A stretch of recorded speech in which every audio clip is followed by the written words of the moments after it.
Just ഒരു online തട്ടിപ്പുമായി ബന്ധപ്പെട്ട് ചെറിയൊരു ഇൻഫർമേഷൻ തരാൻ വേണ്ടിയിട്ടാണ്. നമ്മുടെ ഷോപ്പിൽ നിന്ന് നമ്മൾ പ്രൊഡക്റ്റുകൾ കൂടുതലും ഓൺലൈനിലാണ് എന്ത് ചെയ്യാറുള്ളത്, കൊറിയർ വഴി ആയിട്ടാണ് അയച്ചു കൊടുക്കാറുള്ളത്. ഇപ്പോൾ 2, 3, ഇപ്പോൾ 4ാമത്തെ തവണയാണ് നമുക്ക് ഇങ്ങനെയുള്ള ഫേക്ക് സ്ക്രീൻഷോട്ടുകൾ അയച്ചിട്ട്, അതായത് പേയ്മെൻറ്റ് ചെയ്തിട്ടുണ്ടെന്ന് പറഞ്ഞിട്ട് ഫേക്ക് സ്ക്രീൻഷോട്ട് അയച്ചിട്ട് പ്രൊഡക്റ്റുകൾ പർച്ചേസ് ചെയ്യാൻ ശ്രമിക്കുന്ന ഒരുപാട് ഫേക്ക് ആളുകളുണ്ട്, ഫ്രോഡുകളുണ്ട്. അപ്പം നമ്മൾ കഴിഞ്ഞ മാസം ഇപ്പോൾ ഒരാളെങ്ങനെ എന്ത് ചെയ്തിട്ടുണ്ട്, ഡയറക്റ്റ് ഇങ്ങനെ ഫേക്ക് സ്ക്രീൻഷോട്ട് അയച്ചു. നമ്മളിത് പ്രൊഡക്റ്റ് എന്ത് ചെയ്തു, ജസ്റ്റ് ഒരു ബോക്സൊക്കെ ഡമ്മി ബോക്സ് ആക്കിയിട്ട് അയച്ചു കൊടുത്തു. ഡയറക്റ്റ് അവിടെ പോയി ആളെന്ത് ചെയ്ത് നമ്മൾ പിടിക്കാൻ പറ്റി. അത് ഇപ്പോൾ ഇന്നും കൂടെ നമുക്ക് എന്ത് ചെയ്തിട്ടുണ്ട്, ഇങ്ങനെ ഫേക്ക് സ്ക്രീൻഷോട്ട് അയച്ചിട്ട് പ്രൊഡക്റ്റുകൾ ഓർഡർ ചെയ്യുന്നൊരു സംഭവം.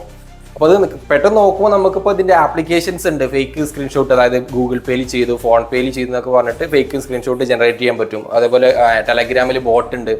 അപ്പം ഒരു സ്ഥാപനത്തിൽ തിരക്ക് പിടിച്ച സമയത്തൊക്കെ നമുക്ക് ഇങ്ങനെയുള്ള കേസ് വരുമ്പോഴാണ് ബുദ്ധിമുട്ട് വരിക. അപ്പം നമ്മളെ സംബന്ധിച്ചിടത്തോളം ഒരു പ്രൊഡക്റ്റ് ഫേക്ക് സ്ക്രീൻഷോട്ട് അയച്ചാൽ നമ്മൾ ബാങ്കിൽ ചെക്ക് ചെയ്തിട്ട് എന്ത് ചെയ്യുള്ളൂ, നമ്മുടെ ബാങ്കിൻ്റെ ആപ്ലിക്കേഷനിൽ ഈ ഒരു എമൗണ്ട് വന്നിട്ടുണ്ടോ എന്ന് ചെക്ക് ചെയ്തിട്ടാണ് എന്ത് ചെയ്യുക നമ്മൾ അയക്കാറുള്ളത്. അപ്പോൾ അതുകൊണ്ടാണ് നമുക്കത് ടൈം ഉള്ളതുകൊണ്ടാണ് മാത്രമാണ് നമുക്ക് ചെക്ക് ചെയ്ത് അയക്കാൻ പറ്റുന്നത്. ഇത്തരത്തിൽ തിരക്ക് പിടിച്ച പല ഷോപ്പുകളിലും ചിലപ്പോൾ ഇത്തരത്തിലുള്ള സ്ക്രീൻഷോട്ട് അയച്ച് പ്രൊഡക്റ്റുകൾ പർച്ചേസ് ചെയ്ത് ഒരുപാട് പണി കിട്ടാനുള്ള ചാൻസ് കൂടുതലാണ്. നമ്മൾ കഴിഞ്ഞ ദിവസം ഇപ്പോൾ കണ്ണൂർ അങ്ങനെ ടീമിനെ വന്നിട്ട് നമ്മൾ ഡയറക്റ്റ് പോയി പിടിച്ച വീഡിയോസും കാര്യങ്ങളൊക്കെയാണ് നമ്മൾ ബാക്ക്ഗ്രൗണ്ടിൽ കണ്ടുകൊണ്ടിരിക്കുന്നത്.